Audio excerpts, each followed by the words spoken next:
This is a HeadGum podcast.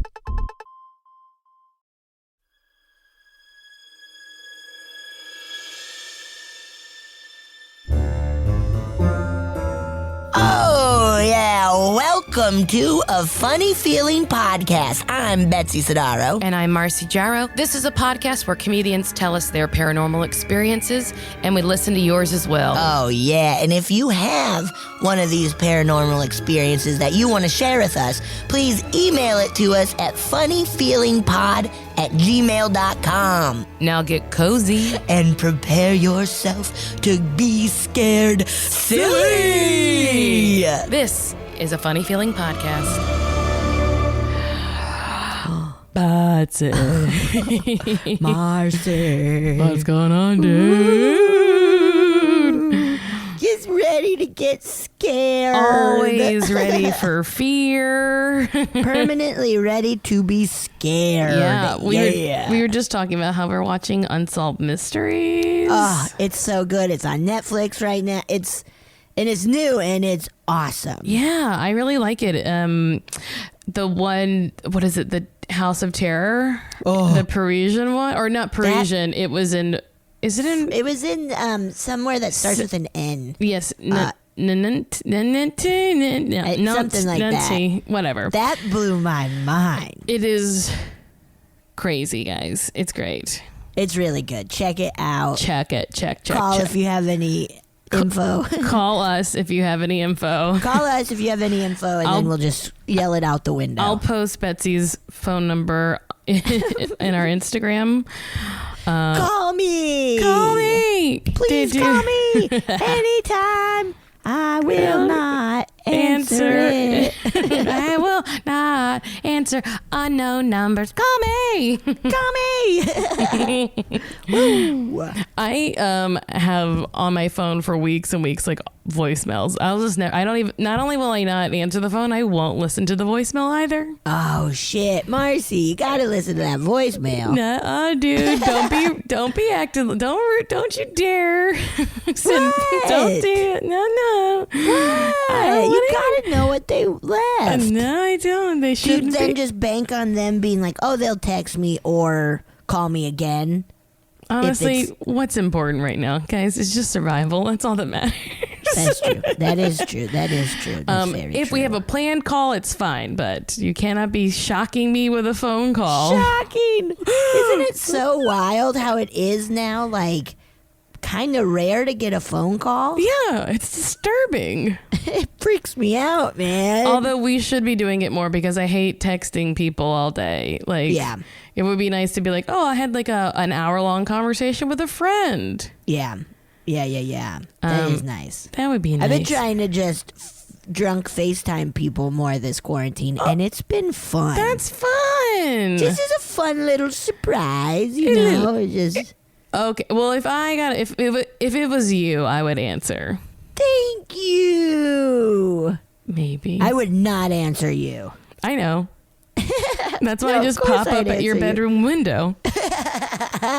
Wait, that's been you all these nights? Uh-huh. I just like get my little rake and I scratch the window. Ew. It helps me sleep. I love that sound on my window. That's my white noise. Heavy breathing and a creepy scraping. That's what I need to sleep. Me. Should we get into some more ghost stories? We're going to do some more listener stories because, guys, our brains are scrambled right now. Yeah. Our brains are bad. And we got a bunch of fun stories and we're having a blast. So honestly, we'll get more guests. Don't worry. Yeah, we'll get there, guys. We'll get there. We're still, we're figuring it out. Okay, so I'm going to start. Okay. And this one is called A Bloody Mary Camp Tale. Oh, yes. Okay, great. Great. I'm pumped. Okay. Hey, Marcy and Betsy. I have a Bloody Mary tale to share with you. Yes. In the early 2000s, I went to a Christian summer camp every year from ages 7 to 13 in the SoCal mountains. Whoa, nice. Does sound fun to be in the sounds- yeah. The mountains sound great. That part camp, sounds cool. love it. Maybe they just like made lanyards and sang songs. Ooh, yeah. Sometimes a Christian summer camp ain't so bad. As we got older, we started to play Light as a Feather and then other spooky games like that. Our bathroom connected to girls' cabins, so there was about 24 girls in our building. Too many. Whoa. Especially around 12, 13. Too many periods, guys. Oh, boy. Sinking up at I bet camp. there's lots of poltergeist activity. Oh, hell yeah. Yeah, just so many hormones. Oh, my God. Just crying and fighting, and you don't even know crying. why.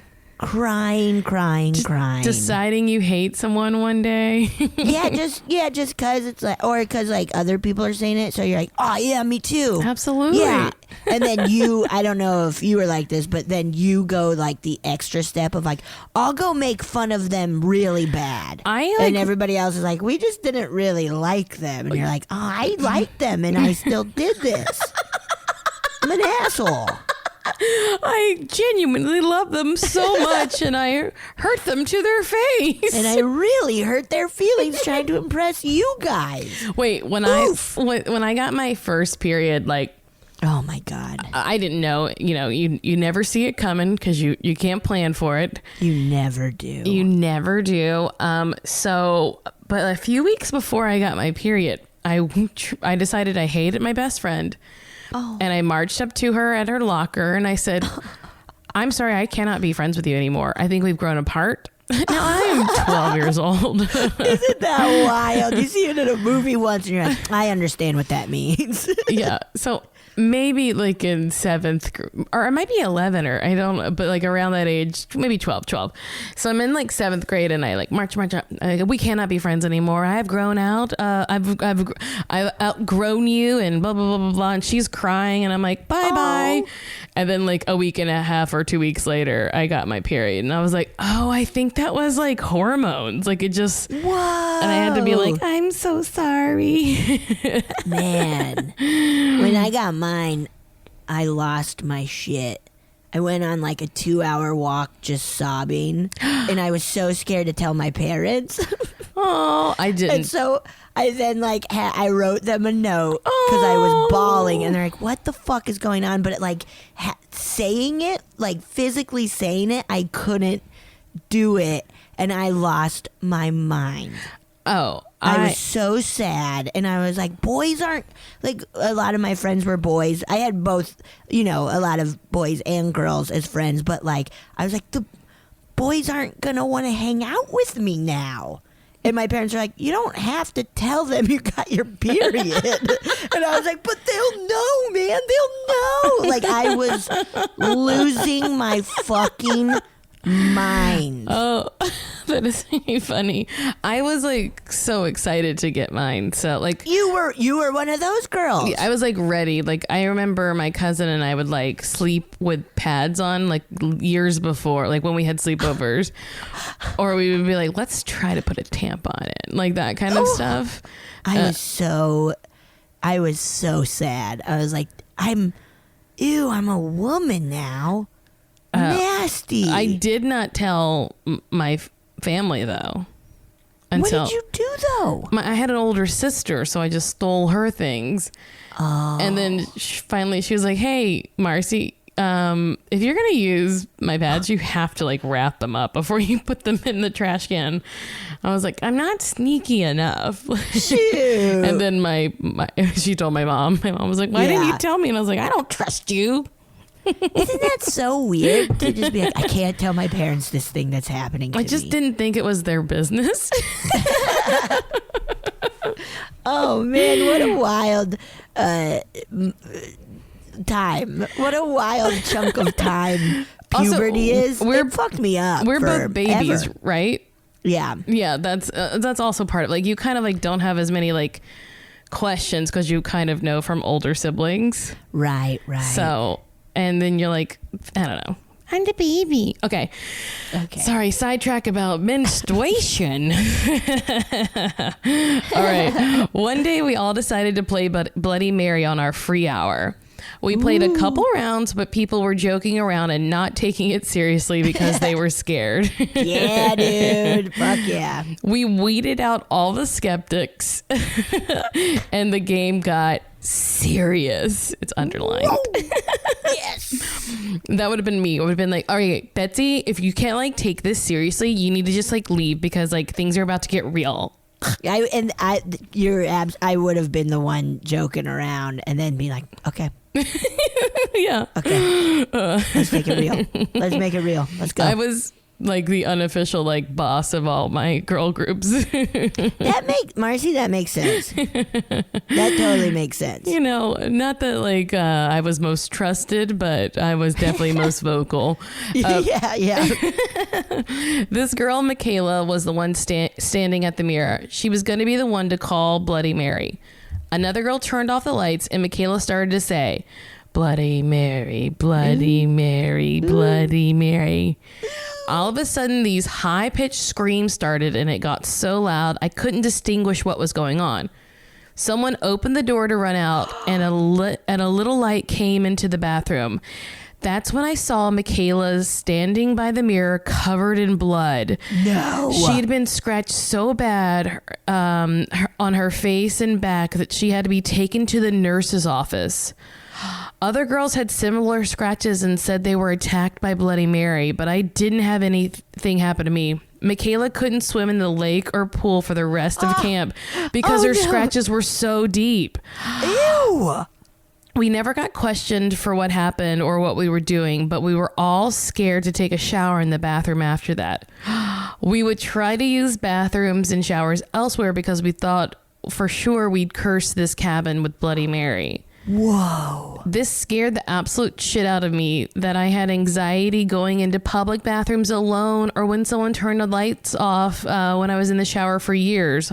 Also, why would anyone do that? I know, that's not funny or fun. It's so, you're wet, you can slip. It's dangerous, guys. It's too dangerous. Come on. Oh my God. Now that I'm older, I don't believe in the game anymore. I have many questions. The main question I have is who was the fucked up girl that scratched Michaela so bad? Was she running around with claws out in the bathroom just attacking people? Why didn't anyone get in trouble for all these girls being so scratched? Or was it Bloody Mary herself? Hey. Anyway. And did the camp know? And they're like, no, don't worry about it. Don't worry about it. Don't worry about it. She's one of our counselors. We don't have to pay her. She keeps kids in line. She keeps kids in line. Yeah, she doesn't have a social security number, so we don't have to make her pay. I mean, make her whatever. Anyway, I hope you enjoyed this Bloody Mary tale. I love the podcast, Lauren. That's incredible because I've never heard of an actual, like, something actually happening. Well, do you think, like, Lauren, her first question's like, do you think it was someone in that group? I think it's Bloody Mary, dude. You think it was Bloody Mary? Because I think the camp knows that Bloody Mary is there, and that's why they didn't ask any questions. They're like, we're Christians. We cannot be letting people know about this. Right. We're Christians. We're Christians. What do you think? Do you think somebody was going around scratching? I think there's a possibility, but in that case, I do think maybe something was controlling the person. Oh, Marcy. Do you think Bloody Mary or whatever, got in and used someone? What if it was even hopped into the, what's her name, Michaela, and made her scratch herself? Or just like opened her up from the inside. Marcy, you're sick. I am disgusting. That's so gross. My mind is so fucked up now that I'm in quarantine. So fucked up. Do you not see my hair sticking straight out, like at all angles? I am crazy now. Whoa, that's spooky. It's spooky no matter what the answer is. Yeah. Either it's like Bloody Mary reached out from the mirror and scratched her ass all up. or a little nasty girl with her dirty fingernails did it. Oh, and that's so sad of like not being able to go into the lake or the pool for the rest of the summer. I know. That's such a sad specific. Oh boy. Oof, that was good. That was a really That good was one. good. That's a good Bloody Mary story. What? I just was thinking about like, did you ever do light as a feather, stiff as a board as a kid? Yes, I'm sure of it, but nothing pops as a fun memory from it. I think we probably tried and nothing happened. And they're like, all right, let's just like play video games. Yeah, every sleepover we would try, but I don't know that we could ever really make it happen. We would do cat scratch fever. What's that? You just scratch the shit out of each other? That's why I loved Bo so much. He always played with me. Like, this takes me back. Let's see. How does it go? So Is it a song? So it goes, someone is like laying down in like your friend's like either holding you or doing something. So there is like an element of like, there's like a touch there that makes it feel cool and spooky too. Oh yeah, remember that stuff? Yeah. Like crack an egg on your head, let the blood run down. Or not the blood, let the yolk run down, let the chills run up and the blood run, whatever it is. I remember that. Ooh. So you need like two people and one person sits upright and the other person will lay with their head in the first person's lap. And then they like say this like thing about cats scratching, whatever. I'm trying to like look it up. And basically like they do this like whatever thing that they're saying or telling the story. And then whenever you like look at the person laying down's arm, they'll have like scratch marks on them. Whoa. I didn't know of that one. When this pandemic is over, we're going to play cat scratch. I'm going to do it tomorrow. I'm going to do it tomorrow while he sleeps. I'll find it and send it to you. Yeah, send me what I need to do and I'll do it tomorrow. Yes, and then it'll just learn it, like turn into a giggle fest. It'll totally turn into a giggle fest. All right, your turn. Okay, you ready? Yeah. This one is called My Paranormal Story. Ooh. Hi there. I'll get right into it. This is not something that happened to me, but I've met everyone involved in the story, and they're all dead serious people. Dead serious? That's very Crypt Keeper. Let me be dead serious for a moment. Okay, anyways. Okay, I love the Crypt Keeper. Oh my God, he's adorable. I would marry the Crypt Keeper if I could. He's got like a charisma about him. He's got, oh man. Yeah, there's something where it's just like, what? Man, He's got I want that. BDE, even if it's rotted away. What? Oh, yes, big time, big time. It's like Big time yes. BDE, even if it's rotted away. Yeah, so he doesn't have, Especially if it's rotted away. but Ooh. you can feel the energy of it. Absolutely. kitties. Okay.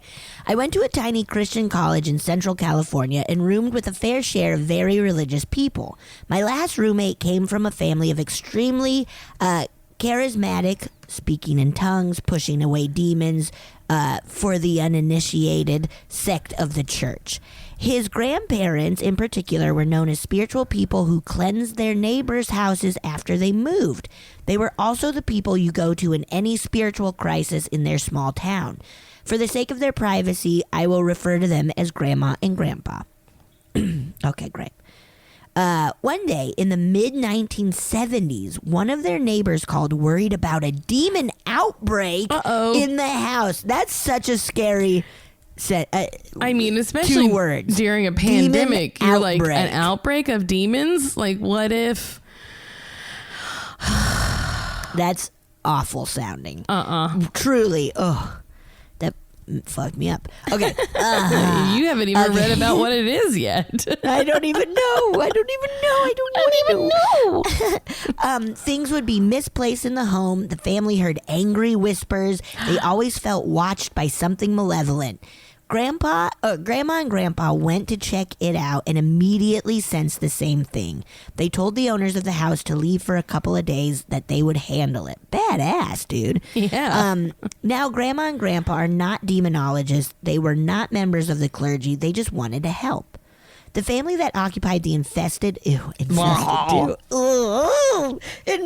demon outbreak. Ow! No. Scary words. Scary words. Okay. The family that occupied the infested house left for a few days, only taking what they desperately needed for the time, leaving even the family dog to be cleansed. No, they just went on a vacation. That's they tricked those old people into house sitting. A couple of days. We're gonna go for maybe like 2 weeks to Florida. Could you feed the dog? Thank you. The dog's possessed as hell. So you better walk twice a day. Feed it. Grandma. Okay, so and Grandma and Grandpa got to work. They went through each room saying Hail Mary or whatever super religious people say when attempting to expel demons from a house. It seemed to be going okay. Like little rascals. Okay.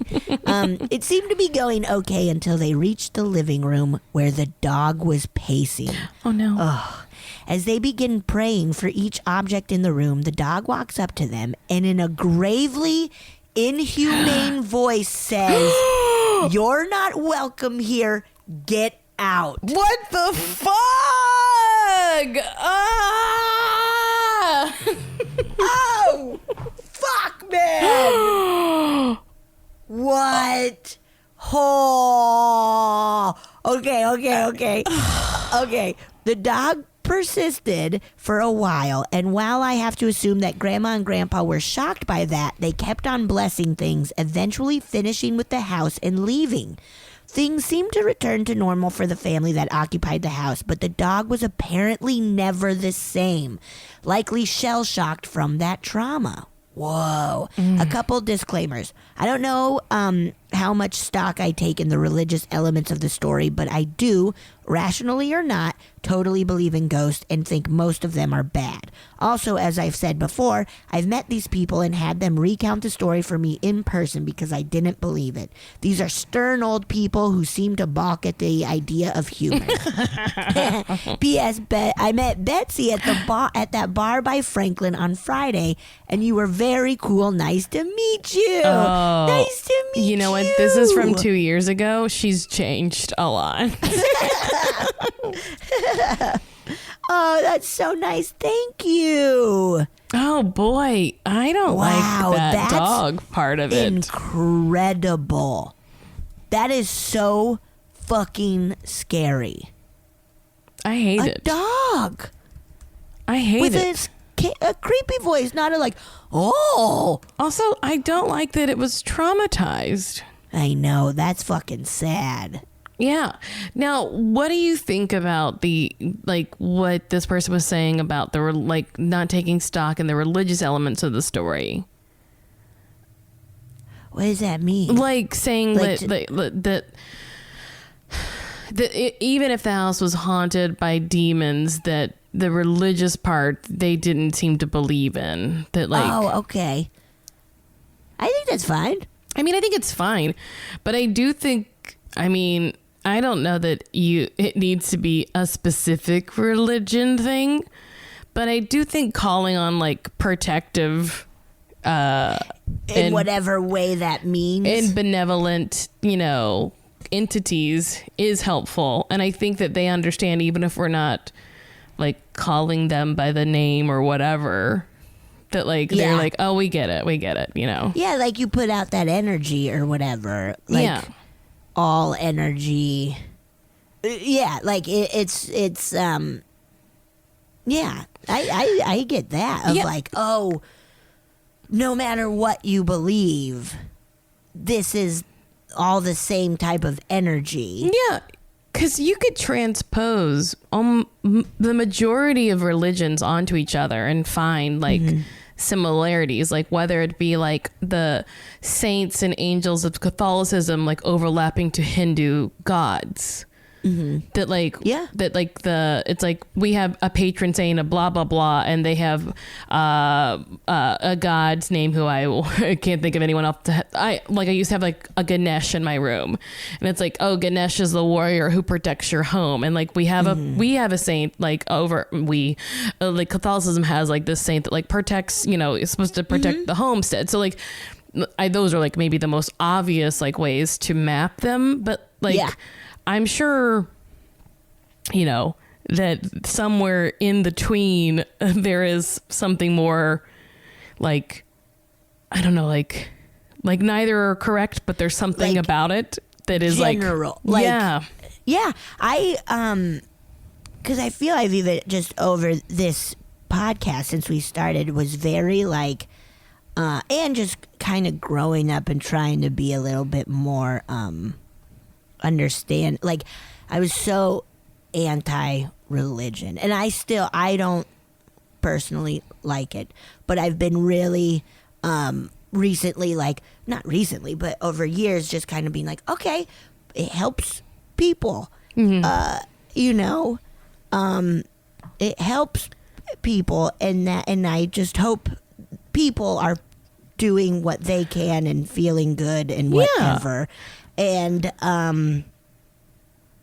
in that sense, I think there is like, because you and I, or me not being religious at all, could be like, well, there's a fucking weird, funky thing in here. Yeah, exactly. Even if I'm like, ooh, there's something fucking evil in here, and I don't even believe in the devil or whatever, you can still feel that, and it's okay to then be like, well, I need to bring something nice and calming in here. I mean, we have to think of it like, if there are people in the world who could want harm and good for people and are also obsessed with like different parts, like some people are obsessed with the ocean, some people are obsessed with homes, like, so why could we be like, oh yeah, like this person is like, if we would call a plumber, like why isn't there the equivalent of an entity out there who's like, I'm gonna help with this specific need?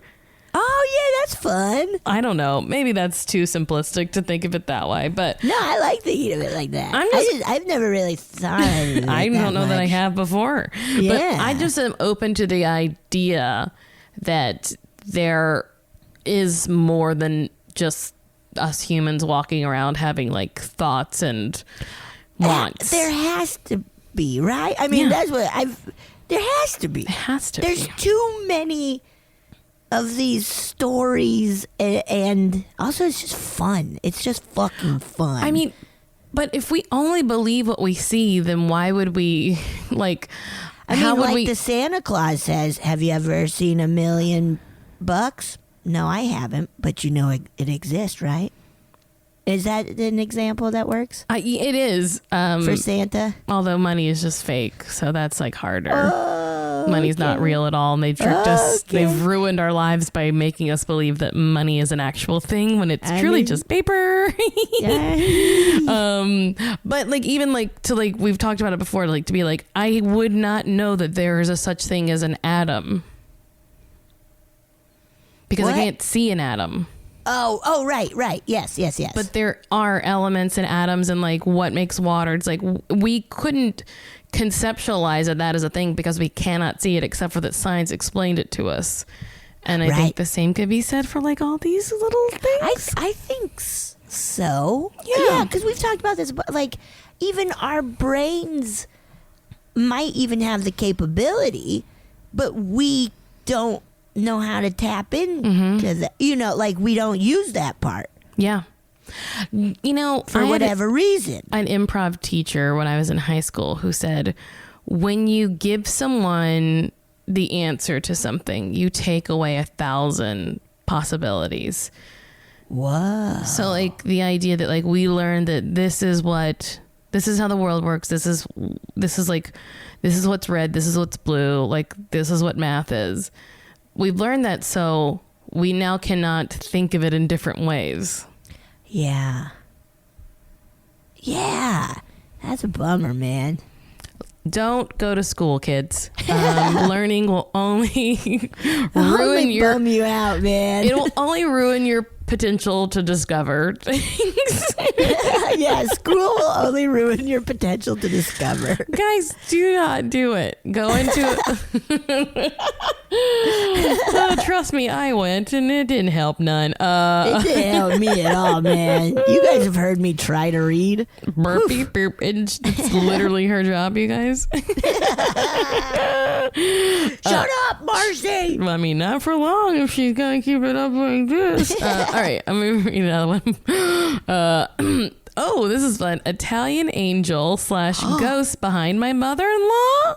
Ooh, nice. Okay. Hey, Betsy and Darcy. We got one. Oh, Darcy Carden would love to be the co-host. Anyway, this is Darcy speaking.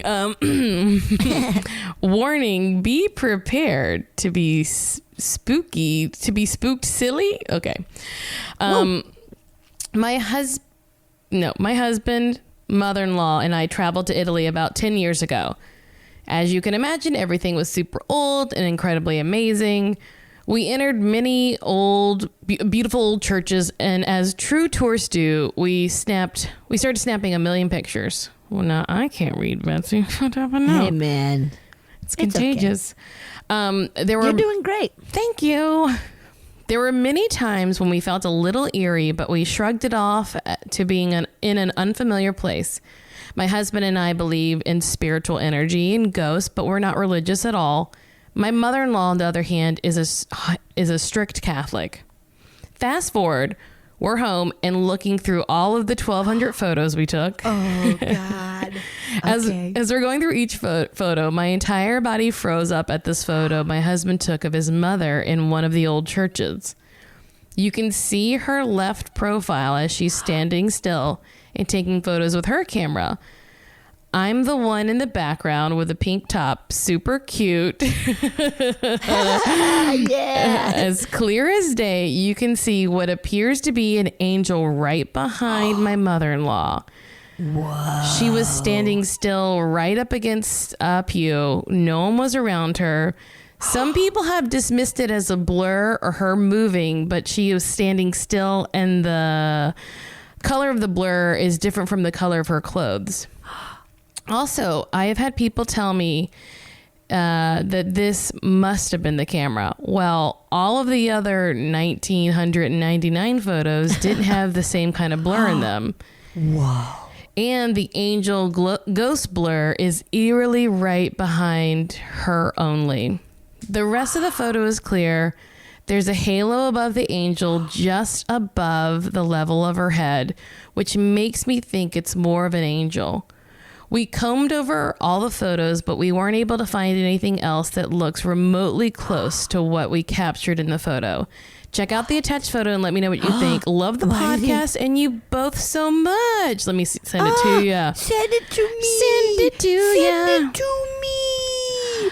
Oh my God. That's really wild. Have you looked at it yet? No, I'm sending it to you and then I'm going to look at it. Oh. Okay. Oh, we'll have an unemailing. Oh shit. Do you Come see on, it? Baby. Wait, It's no, in your no. text. Sorry. Yeah, I'm gonna pull it up on my pooter. On your pewter. Oh my God, I'm scared. Okay. This is. Whoa. I gotta zoom.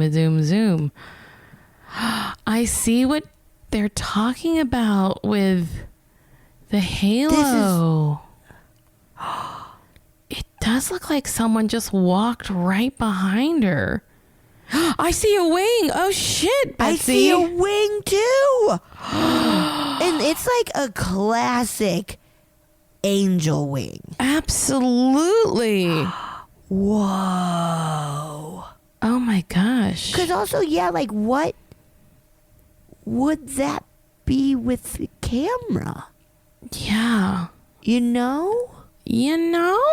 You know what I'm But saying? truly, because it's not like, if it's 10 years ago, it's not like I assume this is a digital photo of, right? Did you Yeah, say that? probably, right? But it's not like the case of a double exposure. No. That is so Wow. And like it's fun too. It looks like it's wearing robes from like an old Renaissance like Yeah. a fun like bluish maroon robe.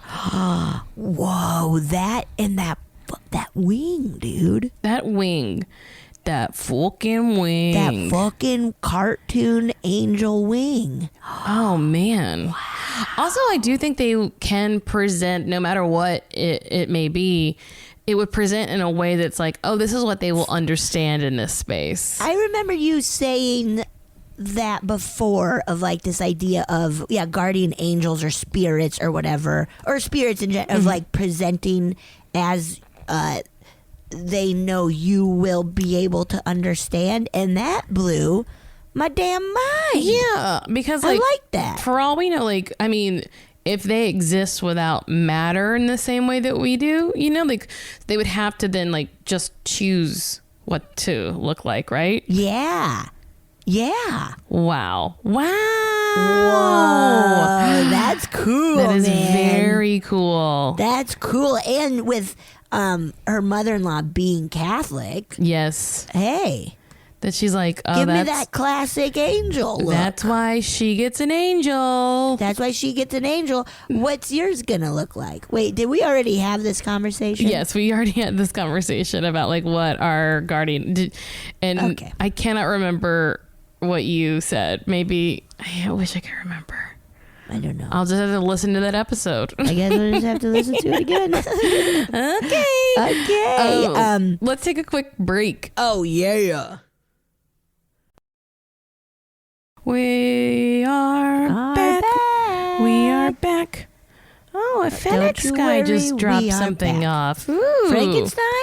FedEx, not Frankenstein. Oh, I thought you said Frankenstein. I was like, Frankenstein cool. just dropped off a package. All Good right. for him. You know what? If anyone's going to be working in a pandemic, I would love it to be someone who is Frankenstein's great. a reanimated person. Probably can't. They're already dead. They can't get. Right. Yeah. There we go. Could I think 'cause Frankenstein get during sick? the break, I was looking at spooky T-shirts and sweatshirts.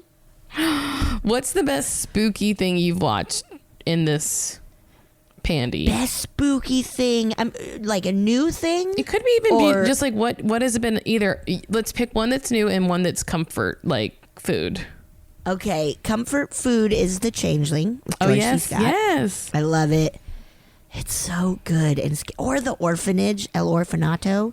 Have you seen that? No. Mano and I just watched it. It is wonderful. It is an incredible, The 2007 beautiful film.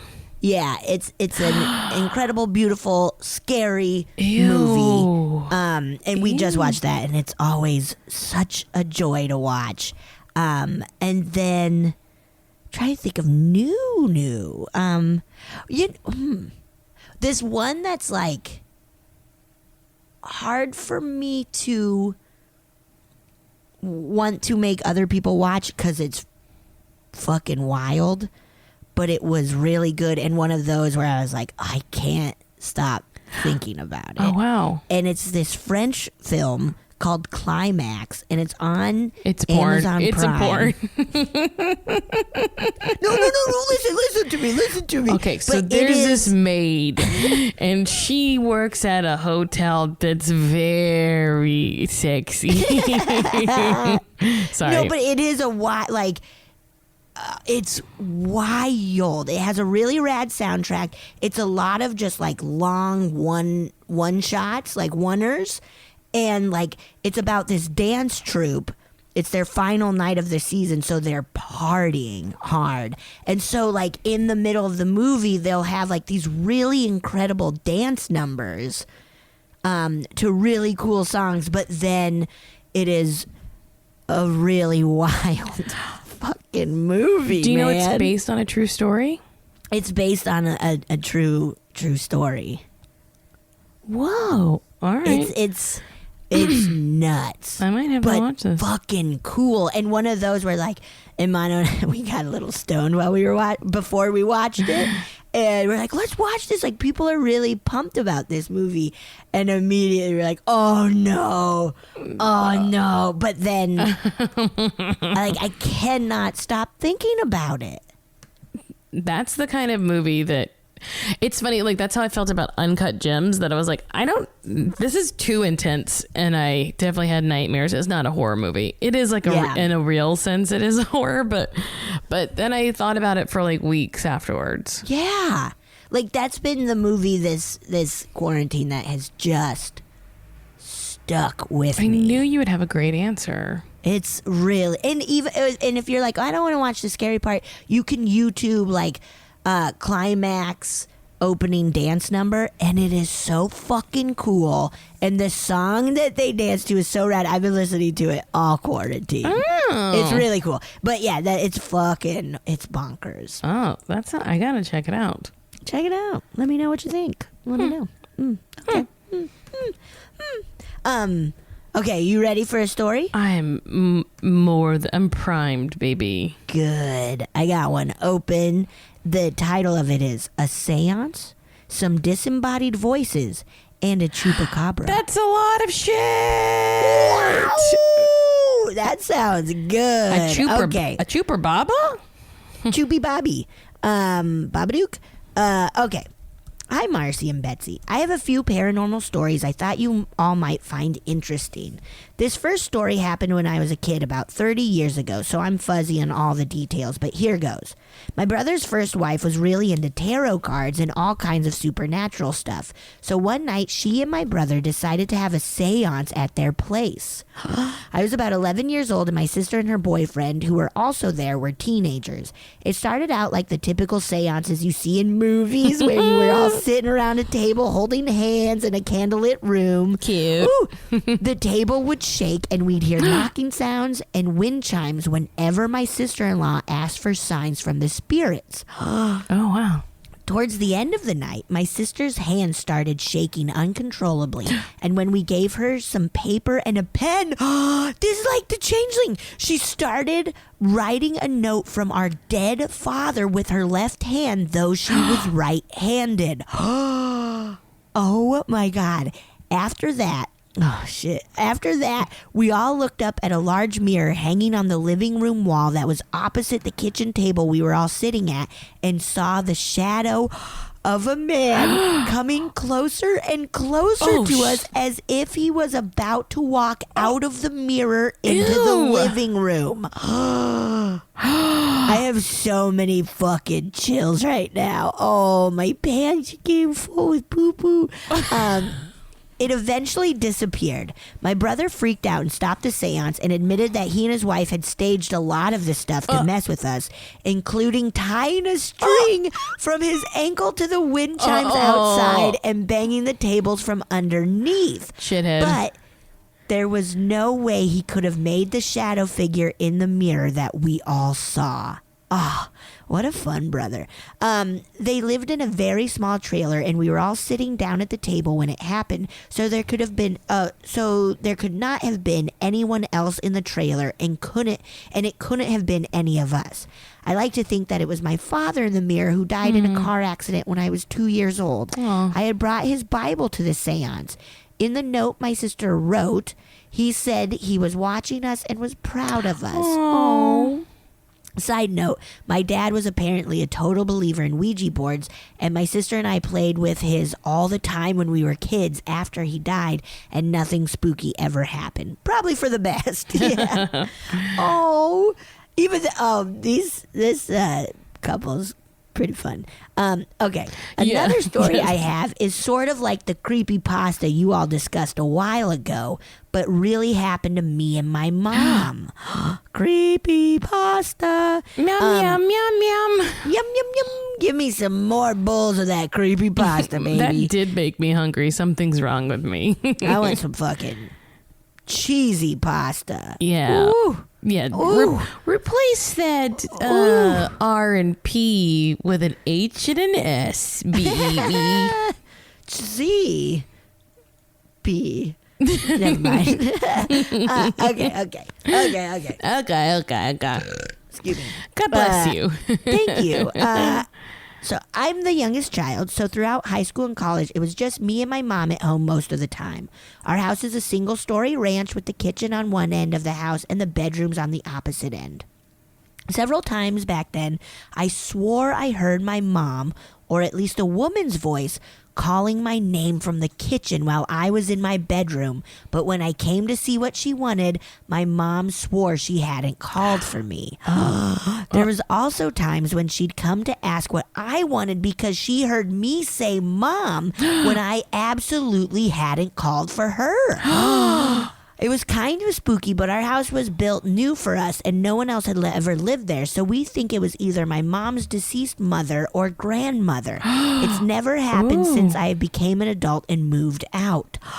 Ooh, that's spooky, man. That's spooky. There was also a weird thing that used to happen to me and a couple of my friends when we were roommates in college. Sometimes we'd all be sitting in the living room of our apartment watching TV, and we'd hear a sound like coins dropping onto the countertop in the kitchen. Ooh, that's such a spooky description. So specific and yeah. It's so specific and scary. Okay. We searched the kitchen for any sign of what was making the noise and never found any coins on the counter or anything like that. And it never happened when we were in the kitchen. I also remember having a lot of weird, disturbing dreams in that apartment, but never really saw anything when I was awake. Woo! I almost forgot about my last story, which is about a possible cryptid. I'm originally from the eastern shore of Virginia on the Chesapeake Bay.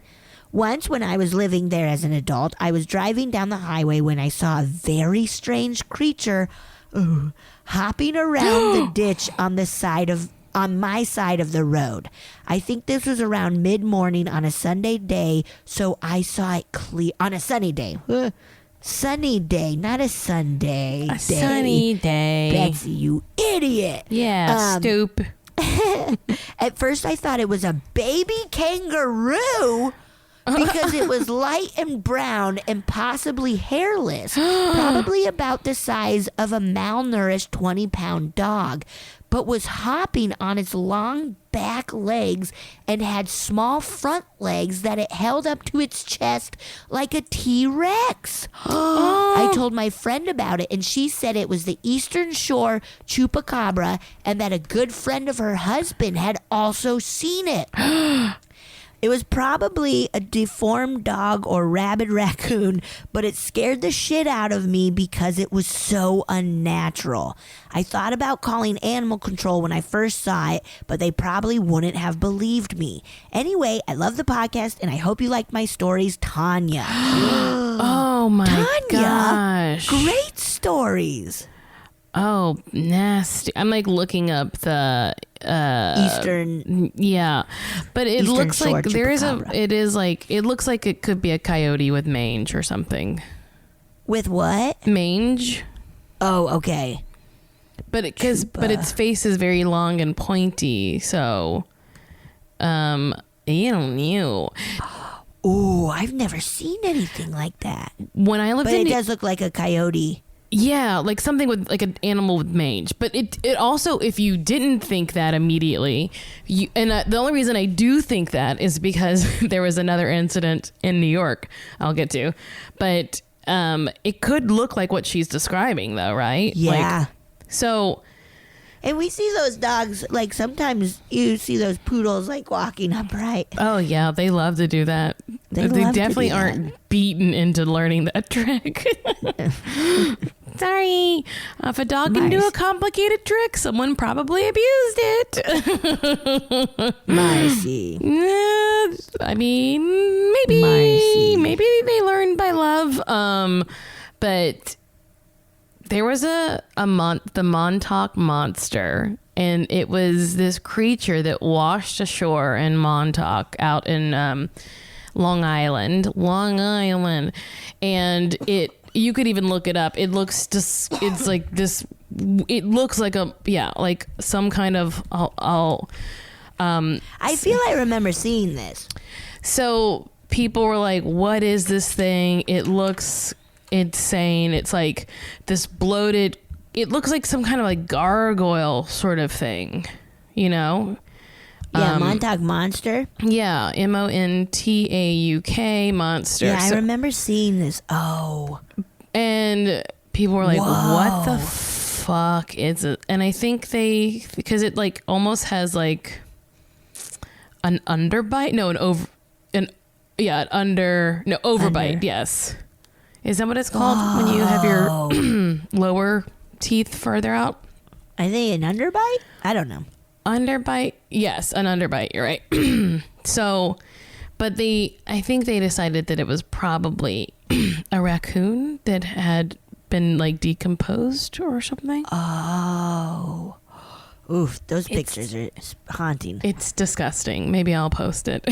Wow, you gotta post Maybe it. I'll post this disgusting because it looks like it has little hands and stuff. Yeah. It's disgusting. Yum, yum. It's a frightening image. But it could also be a monster though, and so could this person's story. Like, yeah, absolutely. I don't think we get enough cryptoid stories. I know. I love hearing them. They're fun. What do we think about the calling of the name? I don't a like that. spirit or something. Like something. I don't like when they know your name. Right? I mean, it's a very nice thought to be like, it's a grandma. Yeah, and that might be the case. But why would it make you think it's someone else? Oof, that's spooky. That is I don't like that part. spooky. I don't like the trickstery element of. I know, where it's like, if it is grandma, hey, say it's me or grandma, I just want to say hi. Yeah, like give me that feeling, or I don't know. Yeah. Me no like it. Ew. And then What if you heard just, Marcy? that would freak me. That would be awful. That would really, really freak me out, right? Yeah. Yeah. If I heard you calling my name in my house, especially during this time, I would just be like, what? Yeah, you'd be so mad. I'd be so mad. Yeah. Like, get out of my house. It's too scary. Like there's no like good thing about it.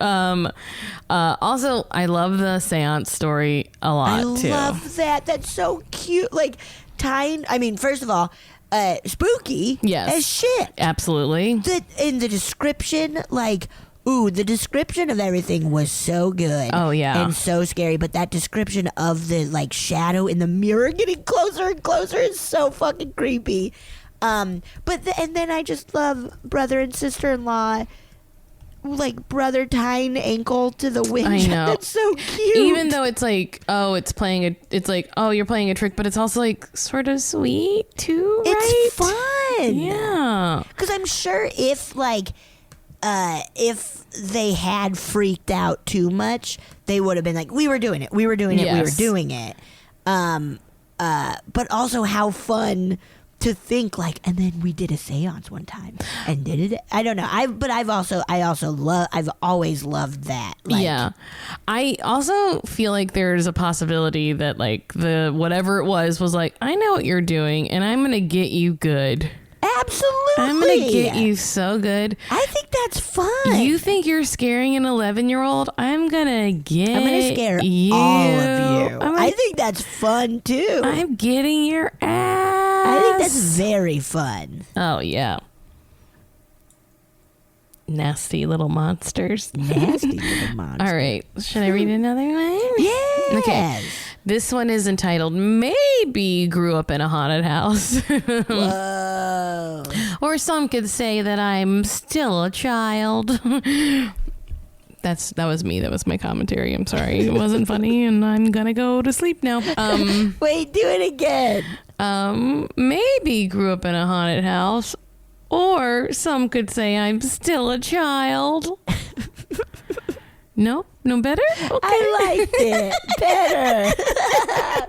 Good one. I'll try Good one more one, time. Marcy. Okay. Give it to us one more time. Maybe grew up in a haunted house. Or some might say I'm still a child.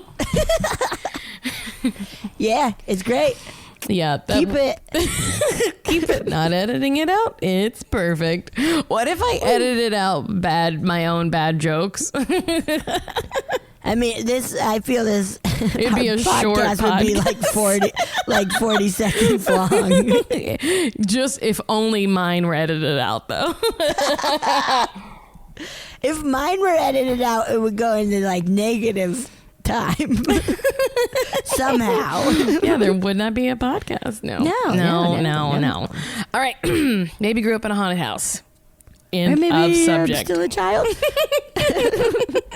Hi, Betsy and Marcy. I just began listening to the podcast and really enjoy it. Thank you. I hope you still listen. This was a while ago. Thank you. I've always liked paranormal stories and listening to people talk about their experiences, but sometimes get annoyed with how serious it can be.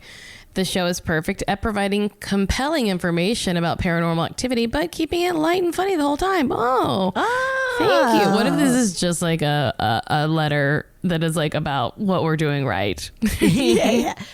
Read it a couple of times. Hell yeah. Okay, I was going to record a voice message, but think it would take me too long to re-record where I messed up, and it would probably go off on tangents instead of getting to the point. I separated out the haunting incidences into categories with some examples in each. I love this. Is very like this is great. Oh, this is gonna you're gonna know exactly why this person is writing this way. My name is Peter, and I'm a PhD student in behavioral neuroscience. That's perfect.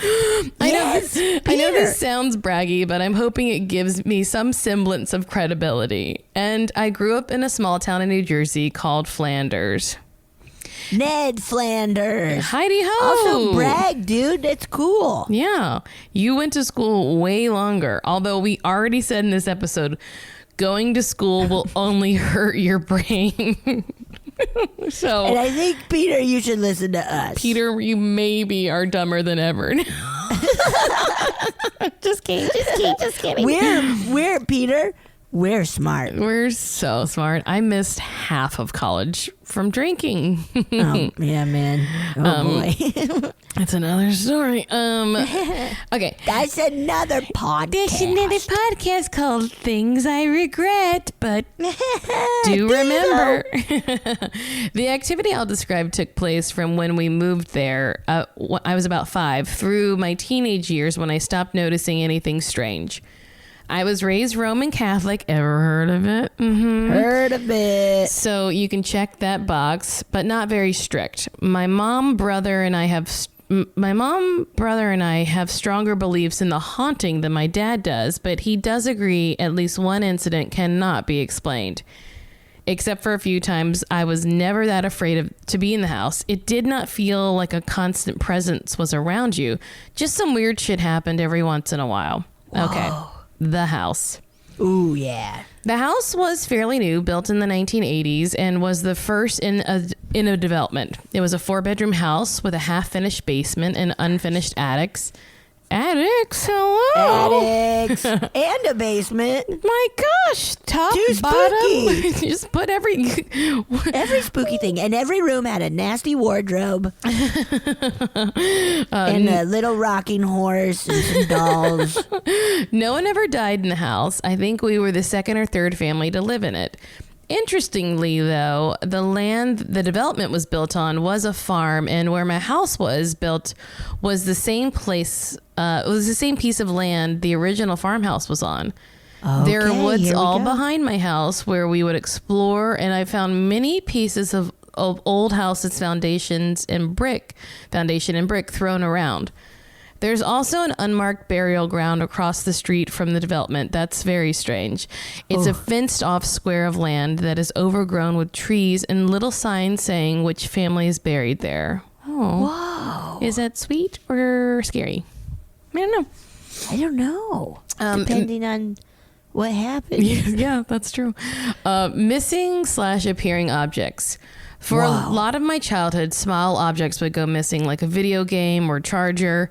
My mom had rings and earrings go missing as well. Most of the time, it was definitely my brother and I misplacing the object, but multiple times what had gone missing would just appear one day in the middle of the kitchen table. Oh. The one I remember the most is losing a Game Boy Color game for weeks, and then getting up for school one day and finding it right in the kitchen where we had eaten dinner last night. Ew. Unless it's mom, right? Unless it's mom, but mom, say where you found it. Say where you found it. Say where you found it. Don't be passive aggressive today, where you mom. Found it. Say where you found Just it. Just be a mom and don't pull this shit with us. Okay. Night terrors. Even though I could see that, like, just being like, you were complaining. Here it is. Oh, you found it now? Oh, you found it. Did you look really hard for it? Yeah. Did you look where I told you? No, it was just there in the middle. I wonder how that happens. Wow. You didn't look where I told you, and then I went to where I told you, and I found it. Wow. Mommy's going to the partially finished basement, and she doesn't want to see you for an hour. Don't you dare come down those stairs. Don't you dare come down those partially finished stairs. And they are partially finished. You got to skip one. Other one. Every other step, and some are halves. So you have to stand to one side. But only I know which ones they are. So. Yeah, it's dark. Good luck. They're painted black, so you'll never figure it out. To be honest, our half-finished basement is very much like Indiana Jones in The Last Crusades, where there's a lot of little puzzles and tricks you have to get through in order to get to me. I'm like the old knight. And even to hang out with me, you have to drink... You have to drink from a cup that might melt your face off. Okay? Do your homework. Please do your homework. Okay. Night terrors / sleep. I very rarely remember any dreams I've had or am affected by them. My younger brother, however, suffered from horrible night terrors growing up, where almost every night he would start screaming or go to sleep in my parents' room. Eventually, it got so bad that we started sharing a room to help him calm down. He still would get them, though, so I would be woken up at night by him just screaming. I don't remember him saying anything, just screaming. This probably lasted about 5 years. It wasn't every night, though. My only sleep thing that happened was after we moved in, I began only sleeping on my stomach. When it was time for bed, I would lay down and immediately turn over into my stomach to fall asleep. And when my mom asked why I started doing that, I replied, I like when they rub my back. And continued to talk about having my back rubbed as I went to sleep. Ew. Note, I do not remember this conversation or people touching my back as I went to sleep, but I still do sleep on my stomach. Ooh.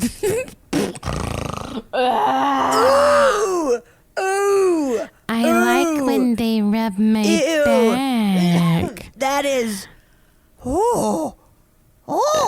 That's disgusting. Wow. Peter, that's fucking disgusting. Peter, I hope you're doing your thesis on that. Yeah. You get some Is that what you do in a thing when you be a PhD? Behavioral neuroscience? Yeah. Figure out what makes kids so fucking nasty like that, Peter. Yeah, what makes kids so creepy? Come on, let us know. Figure it out. Let us know. Email us at funnyfeelingpod@gmail.com.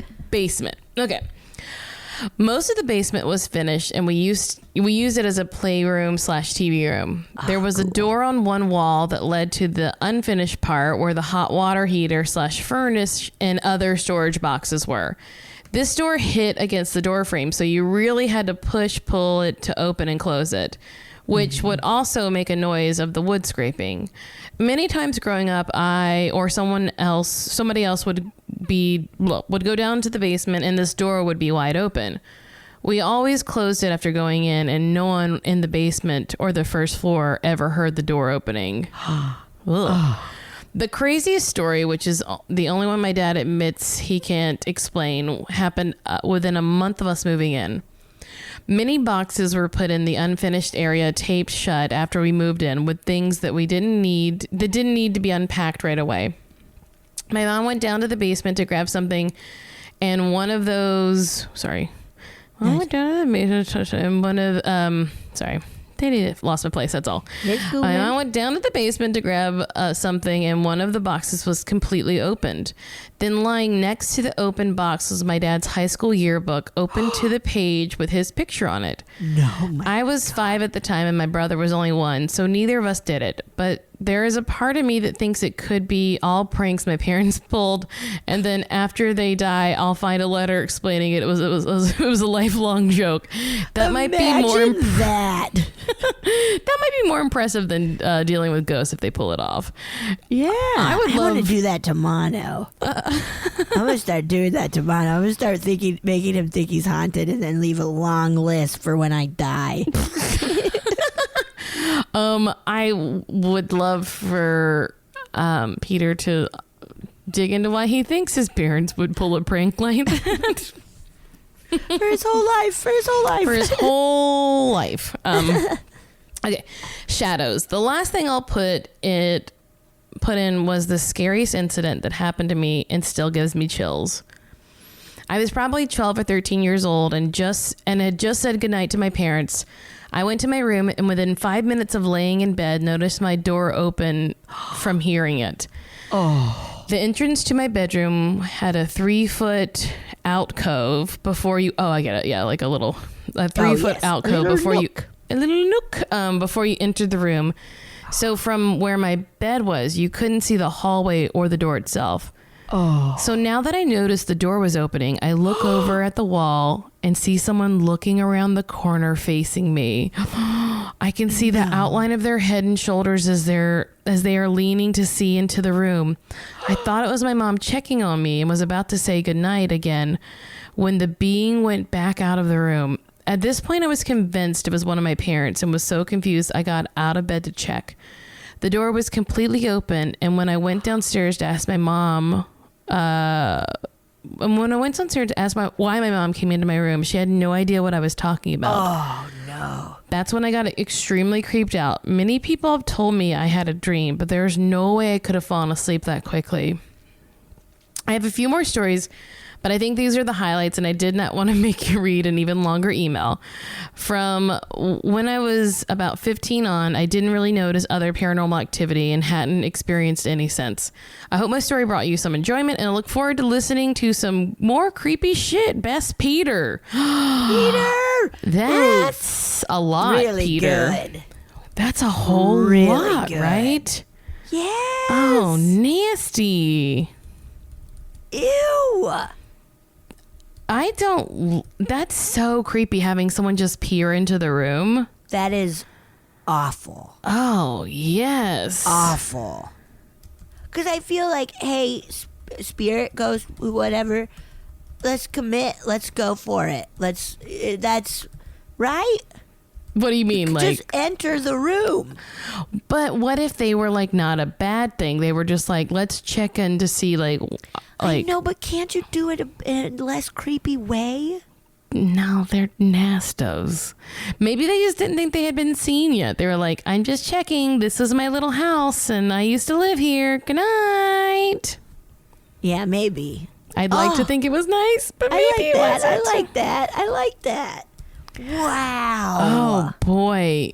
Oh, man. Maybe, again, if you think your mom and dad were fucking with you about the box with the yearbook, then maybe they're just constantly being mean to you. My goodness, that is such a funny thought, like such a funny way to think about it all of just. Yeah, this is either, a haunting or my parents are bad. And I will find out from a letter later. Well, I hope that I haven't penned all this on wanting a letter that will never appear. Oh my gosh. Do we have time for one more, Bets? I think we do. Are you ready? Do. Yes. This one is entitled My Outback Spooky House. Ooh. Oh, yes.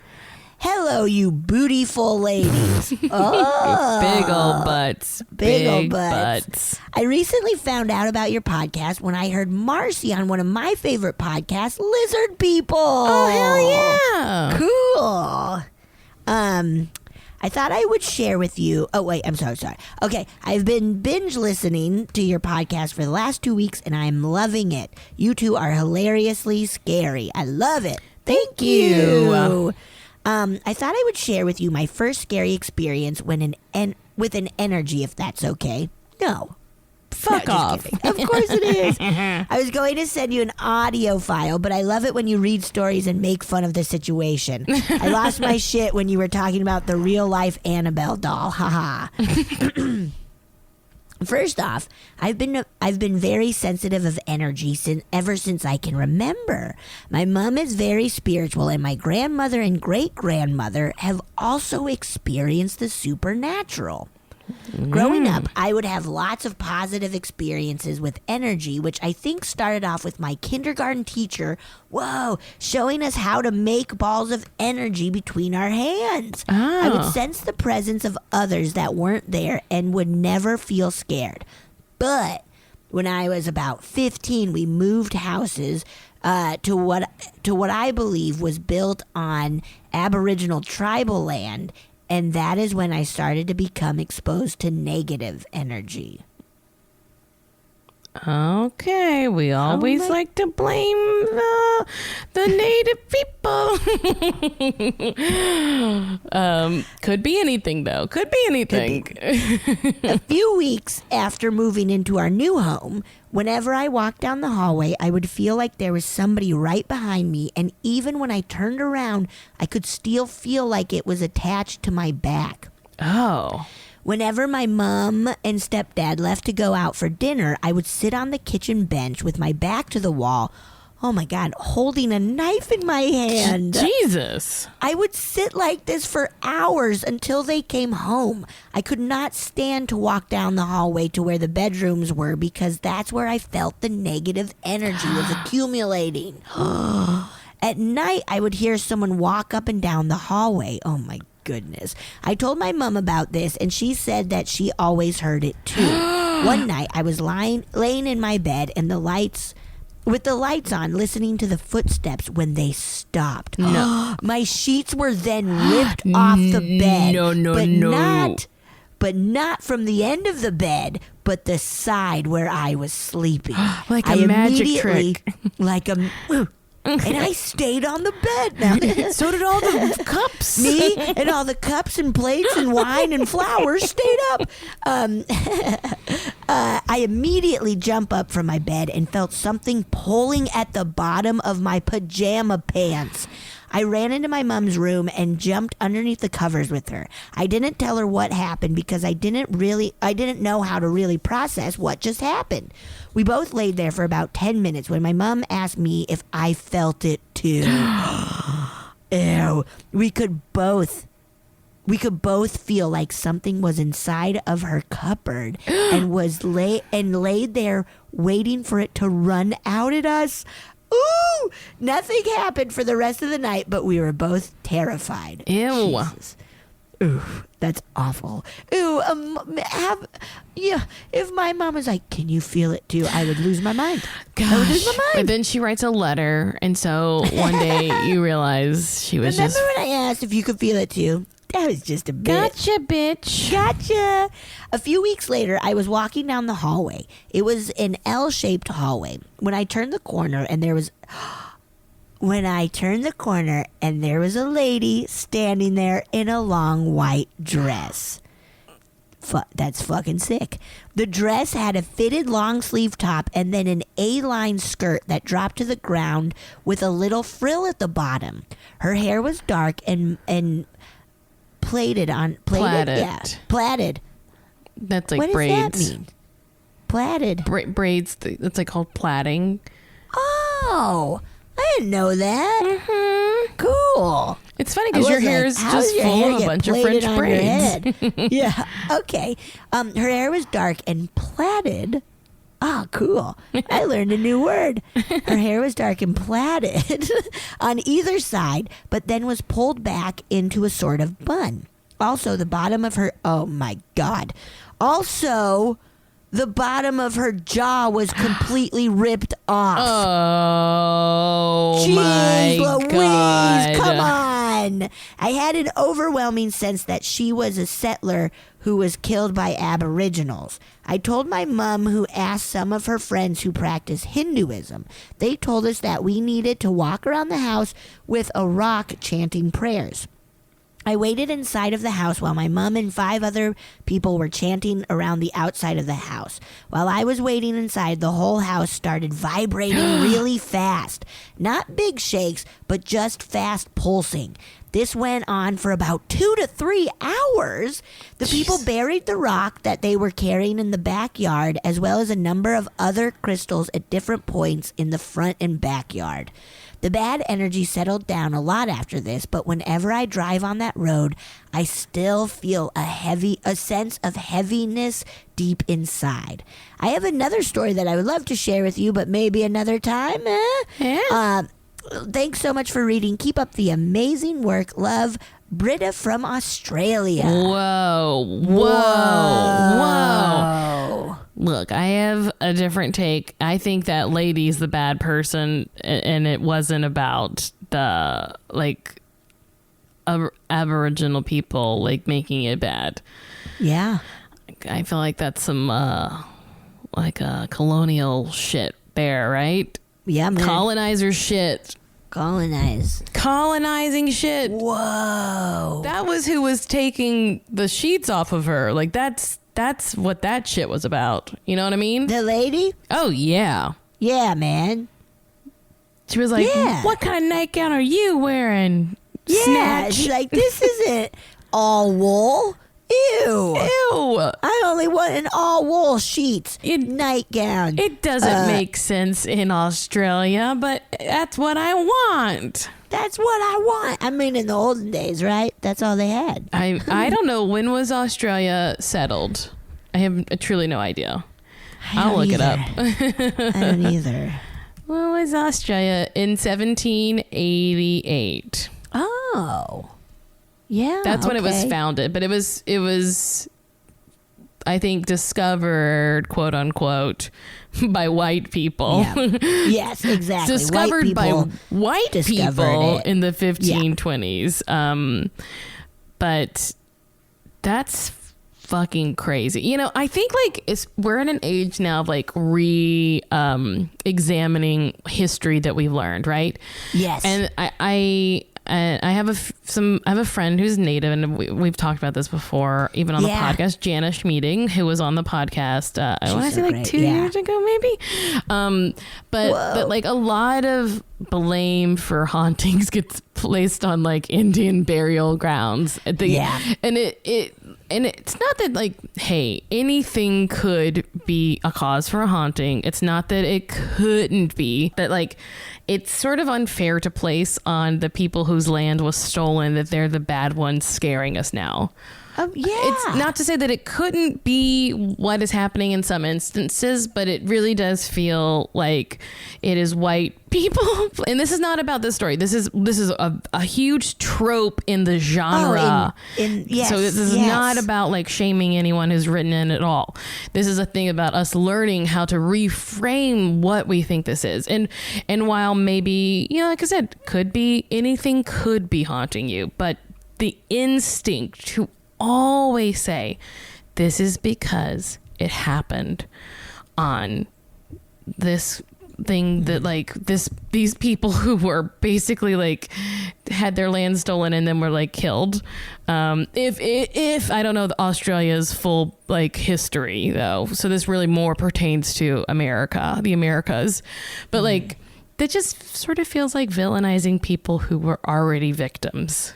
Mm-hmm. So because it's such a trope that is just like, you know, It's such a trope. It's just I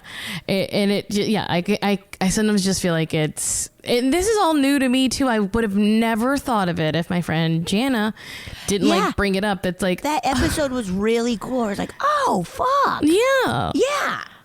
I don't know. It's just like a time for us to start re-examining these things that we once knew to be fact and say, like, is this true? Yeah. How can we also, I think that's a great exercise to do with anything you believe, to go back and say, who benefited from telling me the story this way? Holy shit. Yeah. Yeah. It has been so interesting. Now I hear you're weed whacking. Okay. We should probably, but yeah,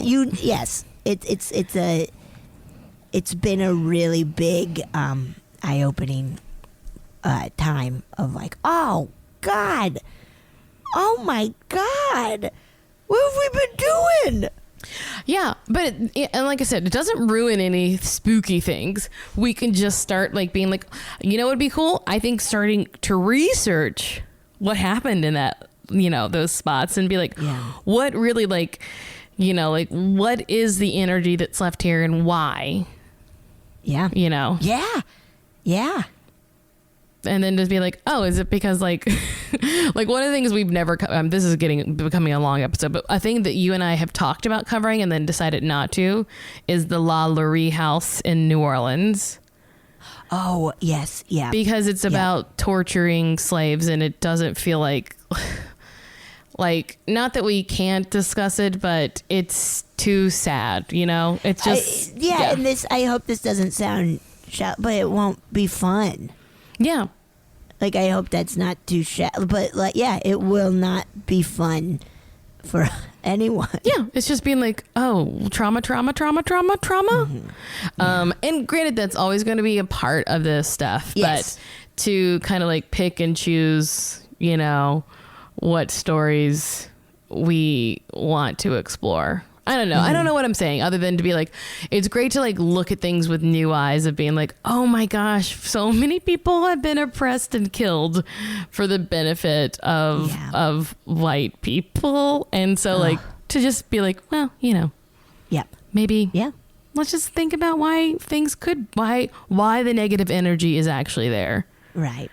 And is that negative energy because you're feeling the sadness of the land that was taken? Right. Yeah. From that bitch without a jaw. I don't know why I'm blaming her. I know I'm blaming that fucking lady in her tight ass nightgown. Her plaited hair. Plaited. I got to use it 60 times. Plaited. Plats.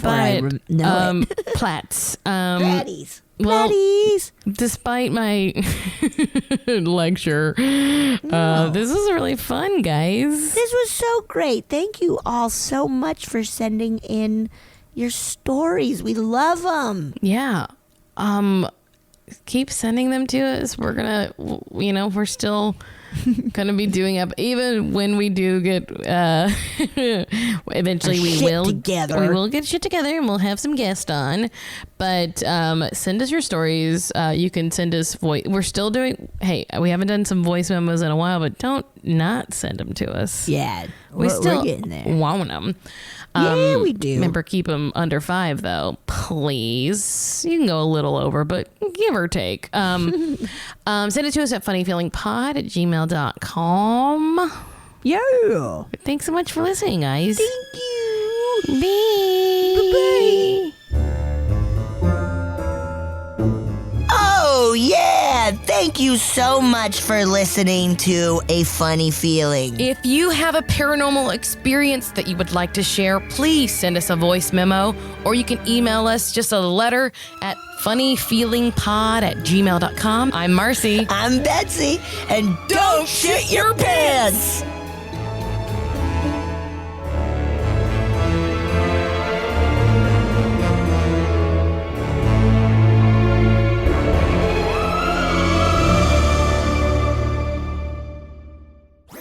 That was a HeadGum podcast.